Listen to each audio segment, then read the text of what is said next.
Hello everyone, welcome to happy learning. This is Santosh కోక. మన previous వీడియోస్లో paper 3 issues of development and change, అభివృద్ధి మరియు మార్పు సమస్యలకు సంబంధించి 2 పార్ట్స్ అనేవి కంప్లీట్ చేసుకున్నాం.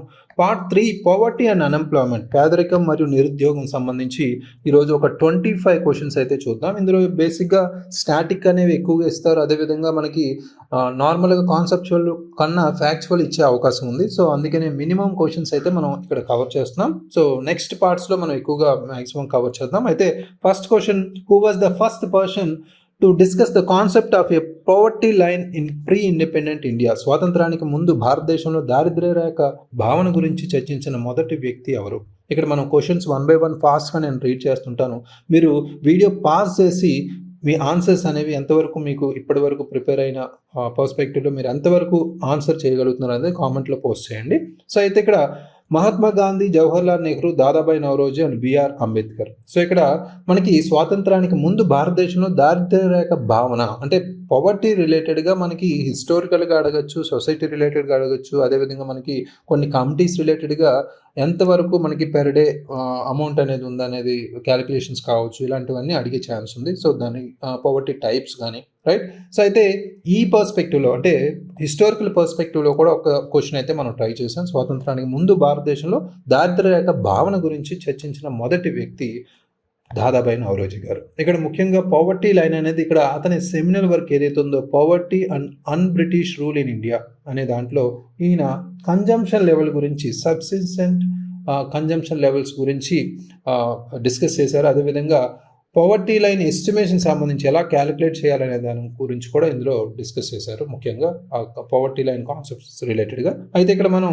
జనరల్గా మనకి కాన్సెప్ట్ పర్టికులర్గా తెలియకపోయినా కొంతవరకు ఎలిమినేషన్ ప్రాసెస్లో మహాత్మా గాంధీ గారు, నెహ్రూ గారు ముఖ్యంగా లీడర్స్ బ్రాడర్ ఫిలాసఫికల్ అప్రోచెస్తో ఉన్నారు, కానీ పవర్టీ క్యాలిక్యులేషన్ రిలేటెడ్గా లేరు కాబట్టి ఈజీగా ఈ రెండు ఆప్షన్స్ని మనం క్యాలిక్యులేట్ చేయవచ్చు. ఎప్పుడైతే మనం కాంపిటేటివ్ ఎగ్జామినేషన్లో 4 నుంచి 2 ఆప్షన్స్ని ఎలిమినేట్ చేసామో ఆల్మోస్ట్ మీరు కొంత గట్టెక్కే వరకు అనుకోవచ్చు, రైట్. సో అది ఫోకస్ చేయండి. 50-50 ఛాన్సెస్ వరకు తీసుకురావడానికి ట్రై చేయండి మ్యాక్సిమం, రైట్. సో అయితే ఇక్కడ బిఆర్ అంబేద్కర్ గారి గురించి కూడా మనం ఇక్కడ మోర్ సోషల్ ఇన్ఈక్వాలిటీ అంటే సామాజిక అసమానతల మీద, క్యాస్ట్ ఇష్యూస్, కుల సమస్యలకు సంబంధించి ఎక్కువగా పోరాడారు కాబట్టి ఇది కూడా మనం ఎలిమినేట్ చేసేయచ్చు, right. So next important question అయితే identify the incorrect statement regarding socio economic caste census 2011. సామాజిక, ఆర్థిక మరియు కులగణనకు సంబంధించి తప్పుడు ప్రకటనను గుర్తించండి అని ఇచ్చారు. ఇక్కడ ఈ కులగణన అనేది జనాభా లెక్కల చట్టం కింద నిర్వహించారు అన్నారు. And it was conducted under the census act అని ఇచ్చారు. అదేవిధంగా it ranked households into 3 categories, automatical excluded, automatical included and others. ఇది గృహాలను 3 వర్గాలుగా వర్గీకరించారన్నారు. స్వయంచాలకంగా చేర్చబడింది, మినహాయించబడింది, అదేవిధంగా ఇతరులు, రైట్. సో ఈ data used for welfare schemes like Ayushman Bharat and Ujjwala Yojana.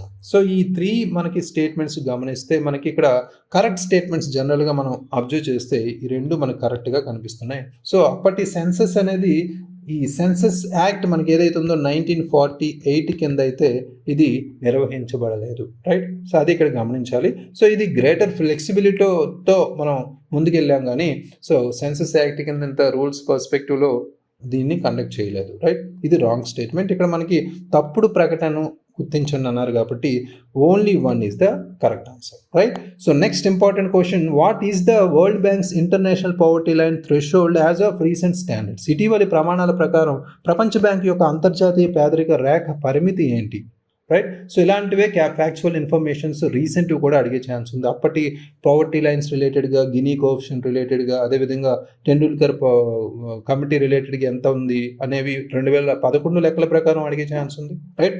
ఇప్పటి గణాంకాలు రిలేటెడ్ కూడా అడిగే ఛాన్స్ ఉంది, రైట్. ఇక్కడ పర్టికులర్గా కరెక్ట్ ఆన్సర్ మనకి 2.1 per day అనేది రీసెంట్ గణాంకాలుగా మనం చెప్పుకోవచ్చు. ఎందుకంటే లాస్ట్ చేంజ్ అనేది మనకి సెప్టెంబర్ 2022 జరిగింది. ఎప్పుడైతే వరల్డ్ బ్యాంకు ఈ 2.15 ఇంటర్నేషనల్ పవర్టీ లైన్గా చేంజ్ చేశారు. అంతకుముందు మనకి 2017 మనకి ప్రయర్ చూసుకుంటే మనకి 2015 అప్డేట్ మనకి చూసుకుంటే 1.90 per డాలర్ అనేది మనకు ఉంది, రైట్.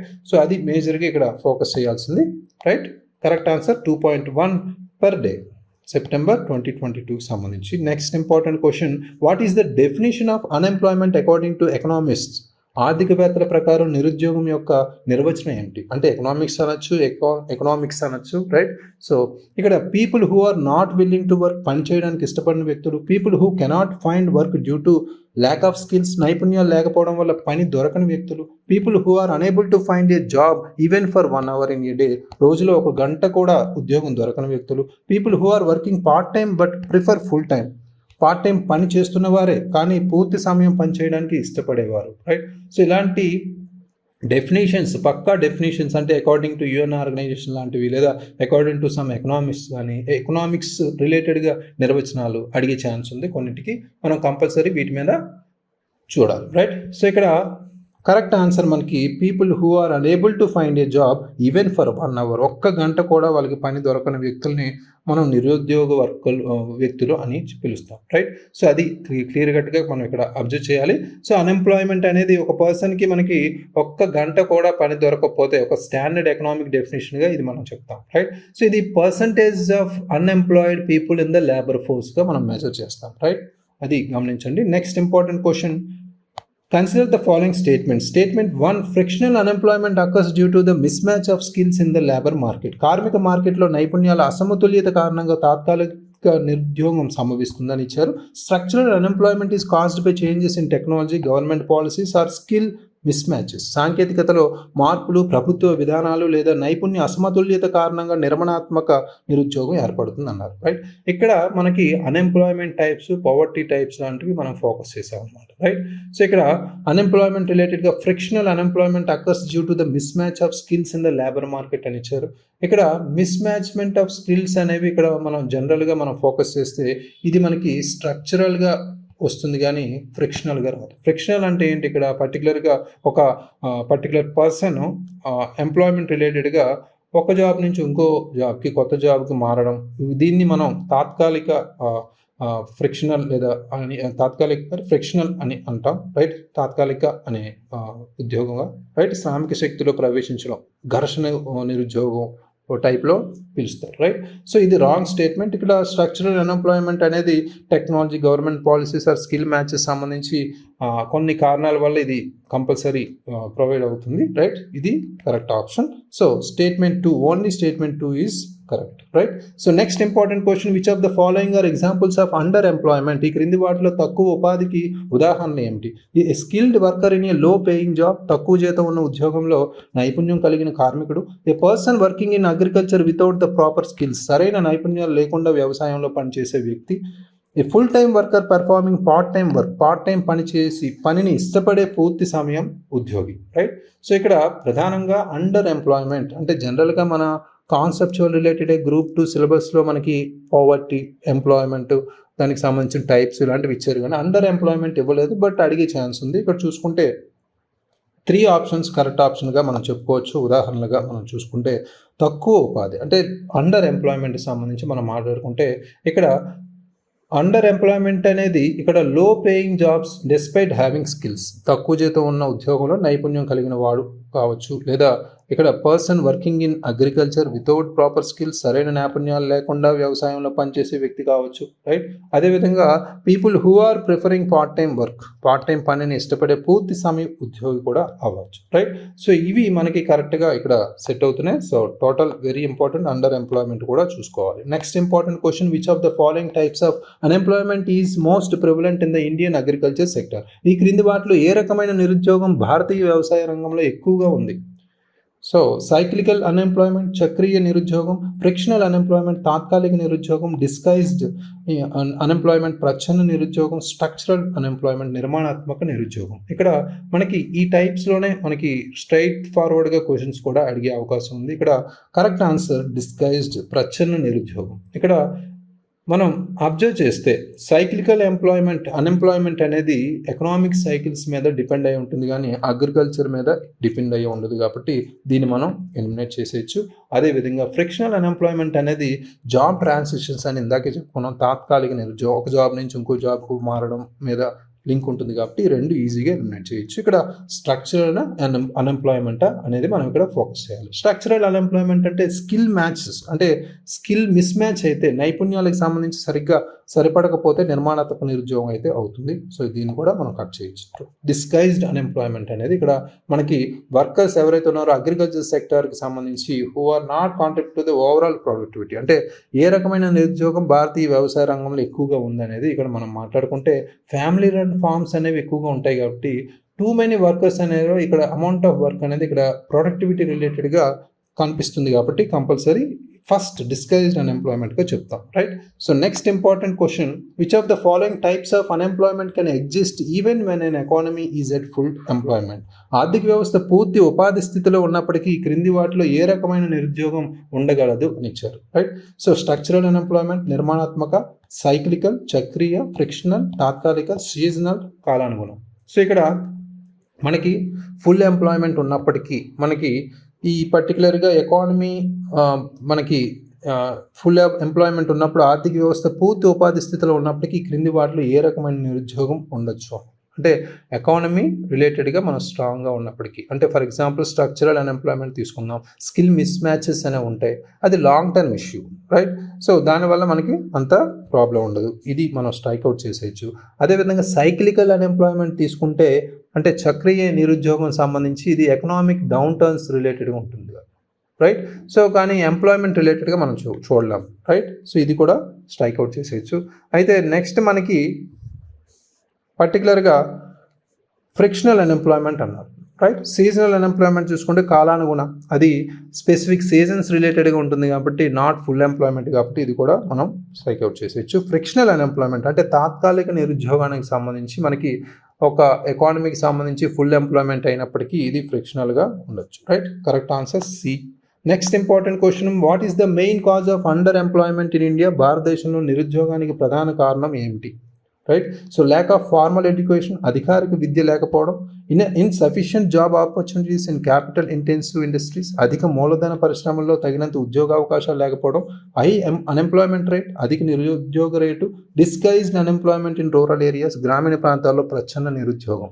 సో ఈ ప్రత్యేకించి ఇలాంటి టైప్ ఆఫ్ క్వశ్చన్ కూడా main cause of underemployment, right? So తక్కువ ఉపాధికి ప్రధాన కారణం ఏంటి అని ఇచ్చారు. ఇక్కడ insufficient job opportunities in capital intensive industries, ఎక్కువగా అధిక మూలధన పరిశ్రమల్లో తగినంత ఉద్యోగ అవకాశాలు లేకపోవడానికి ప్రధాన కారణమే ఇక్కడ మనకి cause of underemployment, right? So ఎక్కువగా growth of capital intensive industries మనకి లార్జ్గా ఉన్నప్పటికీ అది ఎక్కువ వెల్ పెయిడ్ జాబ్స్ ఎప్పుడైతే ప్రొవైడ్ చేయకపోదో లోవర్ స్కిల్డ్ వర్కర్స్ సంబంధించి కొంత క్రియేట్ చేయలేదు, అప్పటి పరిస్థితులకు సంబంధించి మనం ఇక్కడ ఇన్సఫిషియంట్ జాబ్ ఆపర్చునిటీస్ సంబంధించి మనం అండర్ ఎంప్లాయ్మెంట్ కాజ్గా మనం చెప్పుకోవచ్చు, రైట్? సో అయితే ఇక్కడ ల్యాక్ ఆఫ్ ఫార్మల్ ఎడ్యుకేషన్ అనేది unemployment, not under lakh of formal education అనేది అన్ఎంప్లాయ్మెంట్ ఇది, రైట్?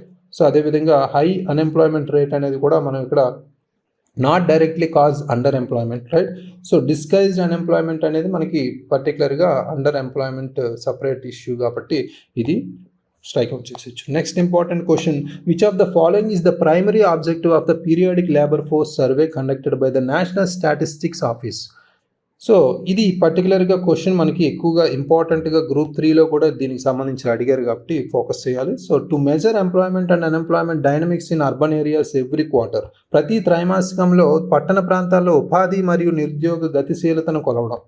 అదేవిధంగా to measure employment and unemployment dynamics in both rural and urban areas annually, right? So ఏటా గ్రామీణ మరియు పట్టణ ప్రాంతాల్లో ఉపాధి మరియు నిరుద్యోగ గతిశీలతను కొలవడం. To conduct quinquennial employment surveys for rural areas, గ్రామీణ ప్రాంతాలకు పంచవర్ష ఉపాధి సర్వేలు కూడా నిర్వహించడం. To provide annual data and GDP growth in India, భారతదేశంలో జీడిపి వృద్ధిపై వార్షిక డేటాను అందించడానికి, రైట్? సో ఇది పీరియాడిక్ లేబర్ ఫోర్స్ అనగానే మనకి స్ట్రైక్అవుట్ అయ్యేది ఈజీగా మనకి జీడిపి గ్రోత్ రిలేటెడ్ కాదు కాబట్టి స్ట్రైక్అవుట్ చేసేయచ్చు. నెక్స్ట్ మనకి ఇక్కడ పంచవర్ష ఉపాధి సర్వేలకు సంబంధించి దీనికి మనకి పీరియాడిక్గా ఇక్కడ మాట్లాడుకుంటున్నాం కాబట్టి ఇది కూడా స్ట్రైక్అవుట్ చేసేయచ్చు. ఇక్కడ క్వార్టర్లీయా యాన్యువల్గా అనేది మనం ఇక్కడ క్లియర్ కట్గా చూసుకుంటే బి అనేది కరెక్ట్ ఆప్షన్గా ఇక్కడ చెప్పచ్చు. యాన్యువల్గా దీన్ని మెజర్ చేస్తారు. సో యాన్యువల్ ఎంప్లాయ్మెంట్కి సంబంధించి both rural and urban areas సంబంధించి quarterly estimates for urban areas సంబంధించి ఇక్కడ లింక్ చేసుకుంటారు, right. So quarterly urban areas, but both rural and urban మనకి యాన్యువల్గా చేసుకుంటారు, రైట్. అది మేజర్గా ఇక్కడ ఫోకస్ చేయాలి. Next important question, consider the following statements about the all India quarterly establishment based employment survey అనేది ఇక్కడ క్లియర్ కట్గా ఇచ్చాడు. అంటే ఇందాక చూసిన పీరియాడిక్ సర్వే ఇక్కడ క్వార్టర్లీ సర్వే రిలేటెడ్గా మోస్ట్ ఫోకస్గా చూడాలి. It AIIMS to provide quarterly updates on employment in organised and unorganised sectors. వ్యవస్థీకృత మరియు అసంఘటిత రంగాల్లో ఉద్యోగాలపై త్రైమాసిక నవీకరణలను అందించడం దీని లక్ష్యం అని ఇచ్చారు. అదేవిధంగా it is conducted by the minister of finance. దీన్ని ఆర్థిక మంత్రిత్వ శాఖ నిర్వహిస్తుందని ఇచ్చారు, రైట్. ఈ సర్వేస్ ప్రకారం మనం గమనిస్తే ఏ సర్వే డిపార్ట్మెంట్ అదేవిధంగా ఏ మినిస్ట్రీ ఈ సర్వేస్ కండక్ట్ చేస్తున్నారు అనేది కూడా మనం ఫోకస్ చేయాలి. ఇది ముఖ్యంగా AQES అనేది లేబర్ బ్యూరో ఇనిషియేట్ చేసిన ప్రాసెస్ ఇది, రైట్. అంటే అప్డేట్స్ సంబంధించి క్వార్టర్లీ ప్రొవైడ్ చేస్తారు. ఇది both organised and unorganised, especially 9 selected sectors సంబంధించి, రైట్. అయితే ఇది ministry of labour and employment ద్వారా కండక్ట్ చేస్తారు కానీ మినిస్ట్రీ ఆఫ్ ఫైనాన్స్ అయితే కాదు, right. So first option is correct, only 1. Next question, identify the incorrect statement regarding the economic census in India. భారతదేశంలో ఆర్థిక గణనకు సంబంధించి తప్పుడు ప్రకటన గుర్తించండి. Economic census is conducted every year and provides data on all types of establishments. ఆర్థిక గణన ప్రతి సంవత్సరం నిర్వహించబడుతుంది మరియు అన్ని రకాల సంస్థలపై డేటాను అందిస్తుంది. 7th economic census was conducted in 2019 but the results are yet to be released. 7వ ఆర్థిక గణనను 2019లో నిర్వహించారు కానీ ఫలితాలు ఇంకా విడుదల కాలేదని ఇచ్చారు. Economic census provide supply side data for employment planning. ఆర్థిక గణన ఉపాధి ప్రణాళిక కోసం సరఫరా వైపు డేటాను అందిస్తుంది. The results of the 7th economic census are expected to include all types of establishments including those in the informal sector. 7వ ఆర్థిక జనాభా లెక్కల ఫలితాలు అసంఘటిత రంగంలో సహా అన్ని రకాల సంస్థలను కలిగి ఉంటాయని భావిస్తున్నారు, రైట్. సో ఇక్కడ 4 ఆప్షన్స్ అనేవి కొంత ఇంచుమించు మనకి కన్ఫ్యూజ్ చేసే విధంగా ఇలా అడిగే అవకాశం ఉంది. ఇక్కడ మేజర్గా క్యాస్ట్ సెన్సస్ ఆల్రెడీ చూసాం, ఎకనామిక్ సెన్సస్ మీద కూడా అడిగే అవకాశం ఉంది. క్వశ్చన్స్ మోస్ట్ ఫోకస్గా మనం చేయాలి, రైట్. ఇక్కడ కరెక్ట్ ఆప్షన్ మనకి తప్పుడు ప్రకటన అడిగారు కాబట్టి ఇక్కడ 7th ఎకనామిక్ సెన్సస్ అనేది 2019లో కండక్ట్ చేశారు. అదేవిధంగా అది రిజల్ట్స్ అనేవి ఇంకా రాబోతున్నాయి, ఇంకా డిస్కషన్లు ఉన్నాయి, కొన్ని పర్టికులర్ కేసెస్ కూడా ఉన్నాయి దాని మీద, రైట్. సో అయితే ఇది ఇక్కడ బి కరెక్ట్ ఆప్షన్గా చెప్పుకోవచ్చు, రైట్. ఎకనామిక్ సెన్సస్ అనేది సప్లై సైడ్ డేటా అనేది ప్రొవైడ్ చేస్తుంది. ఇది ఆటోమేటిక్గా పర్టికులర్ ఎకనామిక్ సెన్సస్ అనేది మనకి ఇర్రెగ్యులర్ ఇంటర్వెల్స్లో దాన్ని చేస్తారు కానీ ఎవ్రీ ఇయర్ అయితే కాదు. ఇక్కడ ప్రధానంగా ఫస్ట్ ఎవ్రీ ఇయర్ అని ఇచ్చారు. సో ఇది మనకి రాంగ్ స్టేట్మెంట్గా చెప్పుకోవచ్చు, రైట్. సో ఇర్రెగ్యులర్ ఇంటర్వెల్స్లో మనం చేశారు. అంతకుముందు ఇయర్స్లో మనం చూసుకుంటే 1977లో, 80లో, 90లో, అదేవిధంగా 98లో, 2005లో, 2013, 14లో, 2019, 20లో చేశారు, రైట్. సో ఈ 7th ఎకనామిక్ సెన్సస్ రిలేటెడ్గానే ఇంకా రిజల్ట్ అయితే రావాల్సి ఉంది. అయితే ఆప్షన్ 3కి సంబంధించి కూడా ఎకనామిక్ సెన్సస్ అనేది డిమాండ్ సైడ్ డేటా అనేది ప్రొవైడ్ చేస్తుంది ఎంప్లాయ్మెంట్ ప్లానింగ్కి సంబంధించి. ఇది కూడా correct option, right. So next importantly consider the following statements. India's Gini coefficient for income inequality was higher than that of for wealth inequality in 2011 to 12. 2011-12లో సంపద అసమానత కంటే ఆదాయ అసమానత కోసం భారతదేశం యొక్క గిని గుణకం ఎక్కువగా ఉంది అని ఇచ్చారు. అదేవిధంగా the Gini coefficient for consumption inequality was higher than that for income inequality in India in 2011 to 12. 2011-12లో భారతదేశంలో ఆదాయ అసమానత కంటే వినియోగ అసమానతకు గిని గుణకం ఎక్కువగా ఉందని ఇచ్చారు. ఆల్రెడీ ప్రీవియస్ క్లాసెస్లో కూడా మనం గినీ కోఎఫిషియంట్ గురించి చూసాం, అక్కడ వేరే లెక్క. బట్ ఇక్కడ పవర్టీ అన్ఎంప్లాయ్మెంట్ రిలేటెడ్ కూడా ఇన్ఈక్వల్ ఇన్కమ్ ఇన్ఈక్వాలిటీస్ రిలేటెడ్ సపరేట్గా టాపిక్ ఉంది కాబట్టి కంపల్సరీ అడుగుతారు. సో ఇక్కడ కరెక్ట్ ఆన్సర్ మనకి ఓన్లీ 1, రైట్. ఇక్కడ మనకి కరెక్ట్ స్టేట్మెంట్ అడిగారు. సో గినీస్ కోఎఫిషియంట్ అనేది ఇన్కమ్ రిలేటెడ్గా మనకి మాట్లాడుకుంటే ఇన్కమ్ గినీ 0.55గా మనకి ఉంది. అది కన్జంప్షన్ గినీకి సంబంధించి 0.36గా ఉంది, రైట్. సో ఇది 0.55 అనేది హయ్యర్ దాన్గా మనం చెప్పచ్చు. స్టేట్మెంట్ 2 అనేది ఇన్కరెక్ట్, ఎందుకంటే వెల్త్ గినీ అనేది 0.74 ఉంది, అది higher than both income and కన్జంప్షన్గా ఇక్కడ మనం చెప్పచ్చు, రైట్. ఇది wrong statement. First 1 correct statement. Next important question, which of the following statements is incorrect regarding the income inequality in India. భారతదేశంలో ఆదాయ అసమానతకు సంబంధించి క్రింది ప్రకటనలో ఏది తప్పు? Income inequality in India decreased from the post independence period to 1980s. భారతదేశంలో ఆదాయ అసమానతలు స్వాతంత్ర్యానంతర కాలం నుండి 1980ల వరకు తగ్గాయి. The top 1% of India's population owns nearly 60% of the country's wealth. భారతదేశ జనాభాలో అగ్ర 1% మంది దేశ జనాభాలో దాదాపు 60% కలిగి ఉన్నారు. Inequality in India has remained constant since 1990s. 1990ల నుండి భారతదేశంలో అసమానతలు స్థిరంగా ఉన్నాయి. Income inequality increased after the economic liberalisation of 1991. 1991 ఆర్థిక సరళీకరణ తర్వాత ఆదాయ అసమానతలు పెరిగాయి అని ఇచ్చారు. రైట్. సో ఈ 4 ఆప్షన్స్ మనకి ఎలాంటి ట్రెండ్స్ వైజ్గా అడుగుతున్నారు కాబట్టి ఈ మధ్య మనం ఒక పర్టికులర్ కాన్సెప్ట్ని మనం ప్రీవియస్ వరకు నుంచి మనం ఒక స్టాండర్డ్ స్టాటిక్ బుక్స్ చదివితే కానీ మనం ఇలాంటి వాటిని అటెంప్ట్ చేయలేం. రైట్.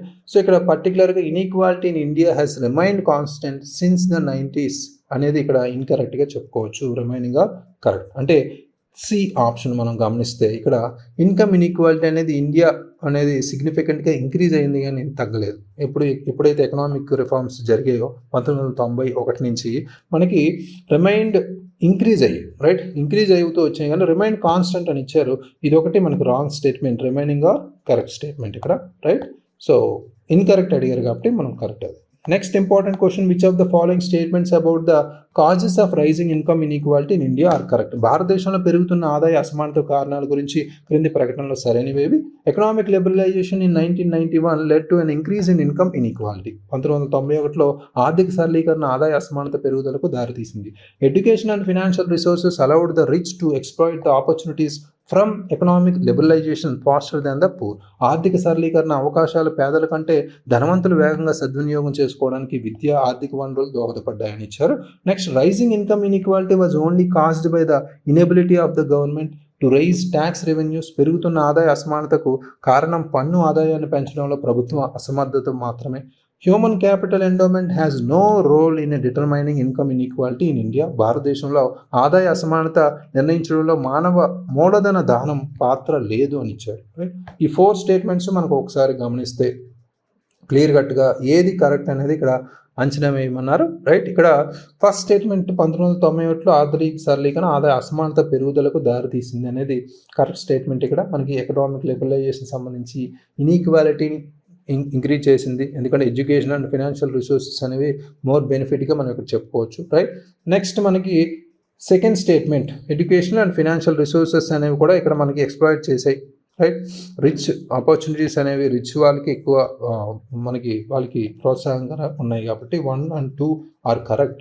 రిమైనింగ్ అనేవి మనం ఇక్కడ థర్డ్ ఆప్షన్ అనేది నాట్ ఫుల్లీ కరెక్ట్. ఎందుకంటే అదర్ ఫ్యాక్టర్స్ ఏవైతే ఉన్నాయో గవర్నెన్స్ అండ్ పాలసీ డెలివరీ కూడా ఒక రోల్ ప్లే చేసే, not only caused by inability of the government అన్నారు. రైట్.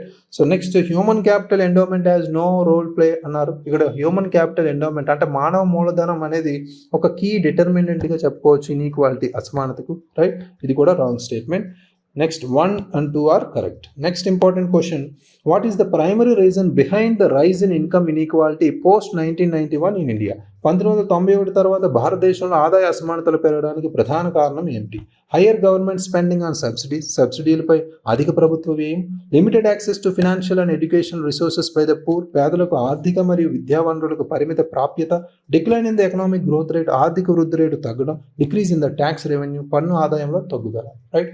సో ఇక్కడ 4 ఆప్షన్స్ మనం గమనిస్తే పోస్ట్ 1991 రీజన్ ఏంటి ఇన్కమ్ ఇన్ఈక్వాలిటీ పెరగడానికి అని ఇచ్చారు. రైట్. ఇక్కడ కరెక్ట్గా మనం చెప్పుకుంటే limited access to financial and education resources by the poor. Right. So అంటే మనం ఇందాకే చెప్పుకున్నాం 1991 తర్వాత ఎక్కువగా ఎడ్యుకేషన్ అయినా హెల్త్ రిలేటెడ్ అయినా వాళ్ళు సరళీకరణ జరగడం రిచ్కి బాగా అడ్వాంటేజ్ అయింది. ఇన్కమ్ ఇన్ఈక్వాలిటీస్ పెరిగాయి కాబట్టి. రైట్. సో ఇది కరెక్ట్గా మనం చెప్పుకుంటే బి అనేది కరెక్ట్ ఆప్షన్గా చెప్పుకోవచ్చు. అంటే economic liberalisation 1991 financial and education resources మోస్ట్గా బెనిఫిట్ అయింది ఎవరికి? Leading to rising inequality. Right. So అది మేజర్గా మనం ఇక్కడ గమనించాలి. Next important question, which of the following is a suggested measure to reduce income inequality in India? భారతదేశంలో ఆదాయ అసమానతను తగ్గించడానికి క్రింది వాటిల్లో సూచించిన చర్య ఏది? Increasing subsidies to the poor, పేదలకు సబ్సిడీలు పెంచడం, redistribution of wealth through higher taxes on the rich, ధనవంతులపై అధిక పన్నుల ద్వారా సంపదను తిరిగి పంపిణీ చేయడం. Expanding public investment in education and health, విద్య ఆరోగ్య రంగాల్లో ప్రభుత్వ పెట్టుబడులను విస్తరించడం. Decreasing taxes for the rich to promote entrepreneurship, వ్యవస్థాపకతను ప్రోత్సహించడానికి ధనవంతులకు పన్నులను తగ్గించడం. రైట్. సో ఇక్కడ increasing subsidies to the poor, పేదలకు సబ్సిడీలు పెరగడం వల్ల ఇన్కమ్ ఇన్ఈక్వాలిటీస్ తగ్గించగలమా అనేది మనం ఇక్కడ ఫోకస్ చేస్తే మనం అంత కరెక్ట్గా చెప్పలేం. రైట్. సో ఇది రాంగ్ స్టేట్మెంట్. అదేవిధంగా మనకి redistribution of wealth through higher taxes on the rich, ధనవంతుల మీద అధిక ట్యాక్స్లు పెట్టి మనకి పేదలకి సంబంధించి మనం ఎలా న్యాయం చేస్తాం అనేది కూడా కరెక్ట్గా లేదు. Next, expanding public investment in education and health. ఇందాక చెప్పినట్టు మనకి 91 తర్వాత మన ఇన్ఈక్వాలిటీ అనేది మనం మేజర్గా ఈ సెక్టర్లో కాబట్టి ఇది కరెక్ట్ ఆప్షన్గా చెప్పుకోవచ్చు. Decreasing taxes for the rich to promote entrepreneurship, ఇది కూడా రాంగ్ ఆప్షన్గా ఇక్కడ తెలుస్తుంది. రైట్. సో ట్యాక్సెస్ అనేవి రిచ్కి సంబంధించి తగ్గిస్తే ఎంటర్ప్రీనర్షిప్ పెంచడం కోసం ఇది మనకి వాళ్ళకి లాభం కానీ పూర్కి ఎలాంటి లాభం కాదు. Right. So next important question, which of the following statements regarding the impact of economic growth on inequality in India is are correct? భారతదేశంలో అసమానతపై ఆర్థిక వృద్ధి ప్రభావం గురించి క్రింది ప్రకటనలో సరైనవి ఏవని ఇచ్చారు. Economic growth in India has led to a decrease in inequality over the long term. భారతదేశంలో ఆర్థిక వృద్ధి దీర్ఘకాలంలో అసమానతలు తగ్గడానికి దారితీసింది అని ఇచ్చారు. ఈ స్టేట్మెంట్ మనకి కరెక్టా అనేది ఇక్కడ ఒక ఫైండింగ్లో చూసుకోవాలి. Both economic growth and inequality have a similar effect on socio economic indicators in India. ఆర్థిక వృద్ధి మరియు అసమానత రెండూ భారతదేశంలో సామాజిక ఆర్థిక సూచికలపై ఒకే విధమైన ప్రభావాన్ని చూపుతాయని ఇచ్చారు. సో స్టేట్మెంట్ 2 అనేది కరెక్ట్గా చెప్పుకోవచ్చు. ఎందుకంటే గ్రోత్ అనేది ఇన్ఈక్వాలిటీ అనేది సిమిలర్ రిలేషన్షిప్స్ ఉన్నాయి సోషియో ఎకనామిక్ ఇండికేటర్స్ సంబంధించి. Right. So next, economic growth has a greater impact on poverty alleviation than inequality. ఆర్థిక వృద్ధి అసమానత కంటే పేదరిక నిర్మూలనపై ఎక్కువగా ప్రభావం చూపుతుంది. ఇది కూడా మనకి స్టేట్మెంట్ 3 అనేది కూడా కరెక్ట్. ఎందుకంటే ఎకనామిక్ గ్రోత్ అనేది లార్జ్ ఎఫెక్ట్ అనేది పవర్టీ ఎలివేషన్ అనేది చూపిస్తుంది అసమానత కన్నా. రైట్. ఇది కూడా కరెక్ట్ ఆప్షన్. ఇక్కడ 1 స్టేట్మెంట్ రాంగ్. ఎకనామిక్ గ్రోత్ అనేది ఇంక్రీజ్డ్ ఇన్ఈక్వాలిటీకి ఎక్కువగా కాంట్రిబ్యూట్ చేస్తుంది రీసెంట్ ఇయర్స్ చూసుకుంటే. రైట్. తగ్గడానికి కాదు. Right. Wrong statement. So 2 and 3 are the correct statements. Next important question, which of the following statements is incorrect regarding the poverty reduction in India? భారతదేశంలో పేదరిక నిర్మూలనకు సంబంధించి ప్రకటనలు ఏది తప్పు అని ఇచ్చారు.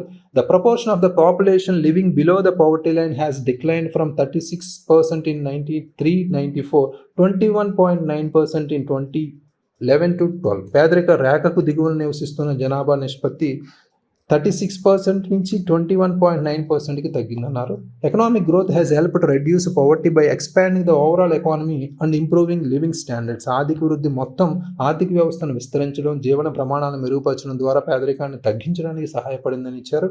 అదేవిధంగా governments focus on redistribution of wealth through subsidies is the key factor in poverty reduction. సబ్సిడీల ద్వారా సంపద పునఃపంపిణీపై ప్రభుత్వం దృష్టి పెట్టడం పేదరికాన్ని తగ్గించడం కీలక అంశం అని ఇచ్చారు. Economic growth has a far greater impact on poverty alleviation than on reducing inequality. ఆర్థిక వృద్ధి అసమానతను తగ్గించడం కంటే పేదరిక నిర్మూలనపై చాలా ఎక్కువ ప్రభావాన్ని చూపుతుందని ఇచ్చారు. రైట్. సో ఇక్కడ government focus on redistribution of wealth through subsidies is the key factor in poverty reduction అనేది రాంగ్ స్టేట్మెంట్గా కనిపిస్తుంది. సబ్సిడీల ద్వారా సంపద పునఃపంపిణీపై ప్రభుత్వం దృష్టి పెట్టడం ద్వారా పేదరికాన్ని తగ్గించడంలో కీలక అంశం అనేది ప్రాపర్గా లేదు ఇక్కడ. సో ఇది రాంగ్ ఆప్షన్. సో అక్కడ రాంగ్ ఇచ్చింది రాంగ్ ఆప్షనే అడిగారు కాబట్టి ఇక్కడ పవర్టీ రిడక్షన్లో కీ ఫ్యాక్టర్ అనేది మనకి ఎకనామిక్ గ్రోత్ కానీ రీడిస్ట్రిబ్యూట్ మెజర్స్ కాదు. రైట్. సో రాంగ్ ఆప్షన్ ఇది. Next important question, which of the following schemes is not directly related to poverty alleviation? ఈ క్రింది వాటిలో పేదరిక నిర్మూలనకు నేరుగా సంబంధం లేని పథకం ఏది? సో ఇలాంటి కన్ఫ్యూజ్ చేసే కోణంలో అడిగే ఛాన్స్ ఉంది. పిఎం కిసాన్, ఇక్కడ కూడా మనకి కొన్ని స్కీమ్స్ పాలసీస్ అనేవి ఫుల్ ఫామ్స్ అనేవి తెలుసుకోండి. ఎందుకంటే ఎగ్జామినేషన్లో ఒక్కోసారి మనల్ని ఇబ్బంది పెట్టడానికి షార్ట్ ఫామ్స్ అడగచ్చు. Right. So PM Kisan, PMEGP, Ayushman Bharat, MPLADS. Right. PM Kisan అందరికీ తెలిసిందే. PMEG prime minister employment generation programme. Right. So generating programme. అదేవిధంగా ఆయుష్మాన్ భారత్ అనేది కూడా ఇక్కడ అందరికీ తెలిసిందే. ఎంపీ ల్యాడ్స్ ఏదైతే ఉందో మనకి ప్రత్యేకించి members of parliament local area development scheme అనేది డెవలప్మెంటల్ ప్రాజెక్ట్స్ మీద ఫోకస్ చేస్తుంది కానీ పవర్టీ అలివేషన్ మీద కాదు. రైట్. సో ఇది మేజర్గా డెవలప్మెంట్ ప్రోగ్రామ్స్. రైట్. సో ఇది ఒకటే మనకి నేరుగా పేదరిక నిర్మూలనకి సంబంధం లేనిది. Remaining are correct. Next important question, consider the following statements about welfare programmes in India. భారతదేశంలో సంక్షేమ కార్యక్రమాల గురించి క్రింది ప్రకటనలు పరిగణించండి. Pradhan Mantri Awas Yojana targets urban housing for low income families. Pradhan Mantri Awas Yojana తక్కువ ఆదాయ కుటుంబాలకు పట్టణ గృహాలను లక్ష్యంగా పెట్టుకుంది.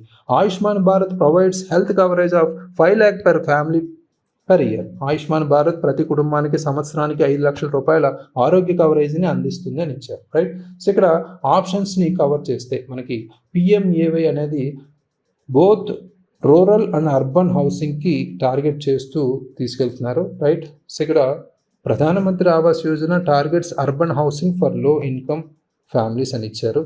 ఈ స్టేట్మెంట్లో ఎక్కడ తప్పు అనేది లేదు. Targets urban housing for low income families. Right. So ఇది కరెక్ట్ స్టేట్మెంట్. ఓన్లీ అని ఇస్తేనే ఇక్కడ wrong statement. Right. So it's targets urban housing, it targets rural housing. Right. ఆ స్టేట్మెంట్లో తప్పేం లేదు కదా. ఇక్కడ ఇలాంటి వాటి మీదే మనం ఫోకస్ చేయాలి. మనం చాలా డెప్త్గా ఆలోచించి ఇదేదో రాంగ్ స్టేట్మెంట్ ఇచ్చారు, కన్ఫ్యూజ్ చేసే విధంగా ఇచ్చారు అనేది కూడా మనం ఊహించకూడదు. సో ఆ only, solely and alone, right, exclusively ఇలాంటి స్టేట్మెంట్స్ మనం ఒకసారి ఫోకస్ చేయాలి. అవే నెగిటివ్ అయ్యే, రాంగ్ స్టేట్మెంట్స్ అయ్యే అవకాశం ఉంది. రైట్. సో ఇది కరెక్ట్ స్టేట్మెంట్. ఆయుష్మాన్ భారత్ కూడా మనకి హెల్త్ కవరేజ్ అనేది 5 lakh per family per year provide చేస్తుంది. Both 1 and 2 are correct. Right. So next important question, consider the following statements regarding poverty alleviation programmes. పేదరిక నిర్మూలన కార్యక్రమాలకు సంబంధించి క్రింది ప్రకటనలు పరిశీలించండి. National rural livelihood mission focuses on self employment opportunities for rural poor. జాతీయ గ్రామీణ జీవనోపాధి మిషన్ గ్రామీణ పేదలకు స్వయం ఉపాధి అవకాశాలపై దృష్టి పెడుతుంది. సో ఇది ఆప్షన్ అనేది కరెక్ట్ ఆప్షనే, అందరికీ తెలిసిందే. So national rural employment, self employment opportunities ముఖ్యంగా గ్రామీణ పేదలకి అందిస్తుంది. Right. So correct. Next important, ప్రధానమంత్రి Garib Kalyan Anna Yojana provides free food grains to poor house holds. ప్రధానమంత్రి గరీబ్ కళ్యాణ్ అన్న యోజన అనేది పేద కుటుంబాలకు ఉచిత ఆహార ధాన్యాలను అందిస్తుంది. ఇది కూడా అందరికీ తెలిసిందే, very important scheme. So national food security act ఏదైతే ఉందో మనకి దానికి అనుగుణంగా మనం ఈ స్కీమ్ అనేది ముందుకు తీసుకెళ్తున్నారు. రైట్. దాని అండర్టేకింగ్గా మనకి ఇది ప్రధానంగా ముందుకు తీసుకెళ్తున్నారు కదా. సో ప్రధానమంత్రి Garib Kalyan Anna Yojana scheme very very important. So ఈ పర్టికులర్ స్కీమ్ సంబంధించి మనం మాట్లాడుకుంటే important, national food security act రిలేటెడ్గా వీళ్ళు ప్రొవైడ్ చేస్తారు. ఇక్కడ MG NREGA guarantees 150 days of wage employment in rural areas అన్నారు. గ్రామీణ ప్రాంతాల్లో 150 రోజుల వేతన ఉద్యోగానికి హామీ ఇస్తుందని ఇచ్చారు. ఇక్కడ ఓవరాల్గా ఎంజీ నరేగా 100 days ఇస్తుంది. రైట్. సో వివిధ రాష్ట్రాల్లో దాన్ని పెంచవచ్చు. రైట్. 160 చేయొచ్చు, 170, 180 ఇలా ఉన్నాయి. రైట్. సో ఈ గణాంకాలకు సంబంధించి కూడా మనం ఫోకస్ చేయాలి. అయితే ఇది wrong statement. Right. So 1 and 2 are the correct statements. Next important question, which of the following is not a dimension of India's poverty reduction strategy. ఈ క్రింది వాటిలో భారతదేశ పేదరిక నిర్మూలన వ్యూహంలో ఒక కోణం కానిది ఏదని ఇచ్చారు. గ్రోత్ ఓరియంటెడ్ డెవలప్మెంట్, వృద్ధి ఆధారిత అభివృద్ధి, పవర్టీ అలివియేషన్ ప్రోగ్రామ్స్ పేదరిక నిర్మూలన కార్యక్రమాలు, ఎక్స్పోర్ట్ డ్రివెన్ ఎకానమీ ఎగుమతులపై పడిన ఆర్థిక వ్యవస్థ, ప్రొవైడింగ్ బేసిక్ మినిమం అమ్యూనిటీస్ కనీస ప్రాథమిక సౌకర్యాలు కల్పించడం. రైట్. ఇక్కడ ఫోకస్ చేస్తే ఎక్స్పోర్ట్ డ్రివెన్ ఎకానమీ అనేది ఇక్కడ ఒక డైమెన్షన్ అయితే కాదు. రైట్. సో ఇక్కడ ఇండియాస్ పవర్టీ రిడక్షన్ స్ట్రాటజీ అనేది గ్రోత్ మీద అంటే అభివృద్ధి మీద ఫోకస్ చేస్తారు. అదేవిధంగా టార్గెటెడ్ పవర్టీ అలివియేషన్ ప్రోగ్రామ్స్ మీద కూడా ఫోకస్ చేస్తారు. అదేవిధంగా బేసిక్ అమ్యూనిటీస్ కనీస సౌకర్యాలకు సంబంధించి కూడా ఫోకస్ చేస్తారు. కానీ ఎక్స్పోర్ట్ డ్రివెన్ మీద మనకి ఫోకస్ ఉండదు. ఇది ఎక్స్పోర్ట్ డ్రివెన్ డెవలప్మెంట్ అనేది పార్ట్ ఆఫ్ దీస్ డైమెన్షన్స్ అయితే కాదు. రైట్. సో డొమెస్టిక్ పాలసీస్ సంబంధించి మనం మాట్లాడుకుంటే గ్రోత్, వెల్ఫేర్ ప్రోగ్రామ్స్ ఈ సౌకర్యాలు ప్రొవైడ్ చేయడం మేజర్గా ఉంటాయి. Right. Next important question, what is the poverty line daily expenditure threshold defined by the Tendulkar committee for urban India. పట్టణ ప్రాంతాల కోసం టెండూల్కర్ కమిటీ నిర్వహించిన పేదరిక రేఖ రోజువారీ వ్యయ పరిమితి ఎంత అని ఇచ్చారు. రైట్. సో ఇక్కడ ఇలాంటి గణాంకాలను కూడా మనం ఫోకస్ చేయాలి. ప్రీవియస్గా మనం కూడా చూసాం. రైట్. గినీ కోఎఫిషియంట్ రిలేటెడ్ కూడా ఇంపార్టెంట్. అయితే టెండూల్కర్ కమిటీ అనేది 2011-12కి సంబంధించి 33 రూపాయలు ఒక రోజుకి సంబంధించి ఇక్కడ టార్గెట్ అయితే చెప్పింది. ఇక్కడ అర్బన్కి సంబంధించి అడిగారు కాబట్టి 33 రూపీస్, అయితే రూరల్కి సంబంధించి 22 రూపీస్గా మనకి per day కి ఉంది, right. So very very important calculations. ఇక్కడ కమిటీ టెండూల్కర్ కమిటీ గారి గురించి, కమిటీ ఎస్టిమేట్స్ గురించి, రంగరాజన్ రివైజ్డ్ ఎస్టిమేట్స్ గురించి కంపల్సరీ ఫోకస్ చేయండి, right. So 33 per day is correct answer. Next and last question, what is the Gini coefficient for wealth inequality in India as of 2011 to 12? 2011-12 నాటికి భారతదేశంలో సంపద అసమానతకు గుణకం ఎంత అని ఇచ్చారు. ఇక్కడ మనం క్లియర్ కట్గా ఫోకస్ చేస్తే వెల్త్ గినీ కోఎఫిషియంట్ అనేది ఇండియాకి సంబంధించి మనం మాట్లాడుకుంటే 0.74గా జనరల్గా చెప్తాం, right, which indicates very high level of wealth inequality in the country overall, right. So ఇది 0.36 అనేది అర్బన్గా చెప్పుకోవచ్చు, రైట్. 0.28 అనేది మనకి రూరల్గా చెప్పుకోవచ్చు, రైట్. సో ఈ విధంగా చేంజెస్ అనేవి ఉన్నాయి, రైట్. So correct answer 0.76. అంటే ఇక్కడ కన్జంప్షన్ గినీ కోఎఫిషియంట్ అనేది 0.36, అంటే ఇన్కమ్ గినీ కోఎఫిషియంట్ అనేది 0.55గా చెప్పుకోవచ్చు. ఇక్కడ వెల్త్ ఇన్ఈక్వాలిటీకి సంబంధించి మనం మాట్లాడుతున్నాం కాబట్టి ఇవి హయ్యర్గా ఉన్నాయి, అది 0.74గా, right. So these are the 25 questions from poverty and employment, right. So అందరూ ప్రతి వీడియో బాగానే ఎంకరేజ్ చేస్తున్నారు, సపోర్ట్ చేస్తున్నారు, బట్ చాలామంది చూస్తున్నారు కానీ సబ్స్క్రైబ్ చేయట్లేదు. సో సబ్స్క్రైబ్ చేస్తే ఇంకా ముందు ముందు మనం ఇంపార్టెంట్ మంచి ఎగ్జామినేషన్ పాయింట్ ఆఫ్ వ్యూలో మన ప్రిపరేషన్ సజావుగా సాగే తరుణంలో మనకి వీడియోస్ అనేవి ప్రొవైడ్ చేస్తాం. అలాగే మనకి రాబోయే డేస్లో మనకి ఒక టెస్ట్ సిరీస్ కండక్ట్ చేసే విధంగా యాప్ కూడా మనకి త్వరలో స్టార్ట్ చేయబడుతుంది. సో అందరికీ ఫ్రీగా అందుబాటులో ఉండేలాగా కొంత తక్కువ ఖర్చుతో కూడుకున్నట్టుగా కూడా మనం రిసోర్సెస్ బట్టి మనం కొంత ప్రయత్నిద్దాం, రైట్. సో దీనికి సంబంధించి మనం రివైజ్ చేయండి. ఈ క్వశ్చన్స్ అనేవి ఎగ్జామినేషన్ పాయింట్ ఆఫ్ లో చాలా important. Thank you very much. All the very best.